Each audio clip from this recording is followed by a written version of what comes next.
itong dalawa. Kayo na yung magkwento. Sige.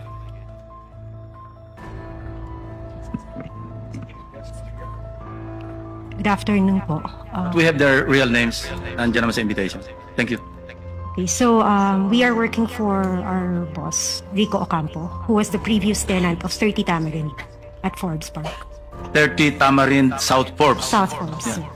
Kayo yung mga staff ni Mr. Rico Ocampo. Kami po, yes po, office staff po ni Yeah. Sir. Na siya yung tenant doon sa bahay na naibenta noong April 2023. Go ahead.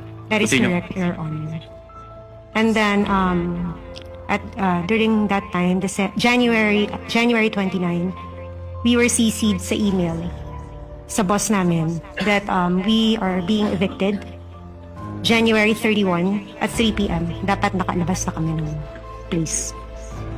Unfortunately, sa sobrang dami po ng gamit, we weren't able to comply with our deadline.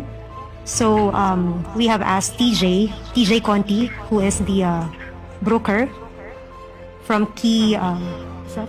Turnkey Properties. Nakipag-coordinate po kami to have an extension. And we were given until February 3, I think. To, that was already 2024 po. And eventually you were evicted. And who informed you that you were being evicted? We were informed by our boss po. It was parang email po ng law firm. And then sinisi po kami ng boss namin for us to be aware that we have to leave the place by January 31, 2024 at 3 p.m. Yeah, I was able to talk to your boss, si Mr. Rico Ocampo. And he made mention na meron kayong nakaharap nung you were forcibly being pushed out of the residence. Nabanggit niya si Carly Discaya. Would you confirm that? That was February 1 po. Yeah. TJ Conti, he introduced us to the contractor, but he didn't mention the name. Yeah. But how did you know that that contractor being referred to by TJ Conti is actually Mr. Discaya? Well, actually, sir, we already mentioned to our boss nung lumabas yung mukha po ni Mr. Discaya.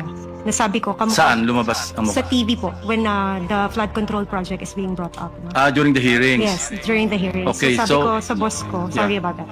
Sabi ko po sa boss ko, tsaka sa colleague ko, tingnan nyo nga, ma'am, tingnan mo pong maigi itong mukha na to. Hindi ba ito yung contractor na pinakilala sa atin ni TJ Conti?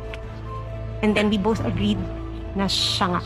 And he was physically there? He was physically there. How long did you talk to Mr. Discaya? It's less than 5 minutes po, pero kasi natandaan namin siya because he was the one manning the people na sinabihan pa na tulungan kami para mapabilis yung pag-move out. Kindly narrate the conversation that took place between you and Mr. Discaya at that point in time. Okay. During February 1 po, it was just a short introduction by TJ Conti. He mentioned that he is the contractor. And then February 2, medyo nagtagal po kasi nakiusap na nga kami na we really cannot matanggal lahat ng mga gamit dahil sa sobrang dami. And he also mentioned to us na contractor ako dito meron din kaming deadline. And then we both asked baka pwede po namin pakiusapan yung may-ari, yung bagong nakabili ng bahay. And then he also mentioned that si Romualdez ang nakabili. And then after po nun, That's according to Mr. Discaya. that is according Okay. to the contractors. Now, nandito tayo ngayon sa pagdinig, kung makikita nyo personal, si Carla Discaya, makikilala nyo? Yes, Your Honor. Pakituro nyo nga kung naandito siya sa loob ng session hall. Lapitan nyo na lang kung sino dyan among the resource persons. Hindi, lapitan mo na lang at hawakan mo na lang sa balikat, hindi magagalit yan. Your Honor, Excuse pwede me, po bang... you'll be recognized later. Tuloy lang natin itong proceeding muna. Sige, miss. Pareho kayo na ina-identify nyo na siya mismo yung kaharap ninyo na sinasabing ang may-ari ng bahay, si Speaker Romualdez, at kailangang umalis na kayo? Kindly answer, use the microphone. Tama po, Your Honor. Tama po, sir. So maski ngayon, sa susunod na panahon, sa ibang pagkakataon, ganyan pa rin ang inyong magiging statement. Correct, Your Honor. O ngayon, Carly, it's your turn. Your Honor, okay lang po ba tanggalin nila yung face mask nila? Kasi sa totoo lang po, talagang hindi ko sila naaalala kahit sa panaginip ko na naging It's not ng for you to galungat. identify them, it's for them to identify you. No? Your Honor, wala po kasi akong maalalang transaction. Well, that's your option to deny. What we are establishing here is the fact that there are two witnesses present here under oath na sinasabing nagpunta ka doon at ninename drop mo, totoo man o hindi, si Speaker Romualdez na siya nagmamayari, bagong may-ari nung number 30 Tamarin Street sa South Forbes. Yun lang naman eh. It's not for you to be able to, hindi naman ikaw ang witness against them eh. I don't know if I'm correct. Secretary Bida, kindly help me out, or Dong, PG Dong. Tama ba yon? Wala siyang karapatan na i-identify yung nagturo sa kanya? Opo.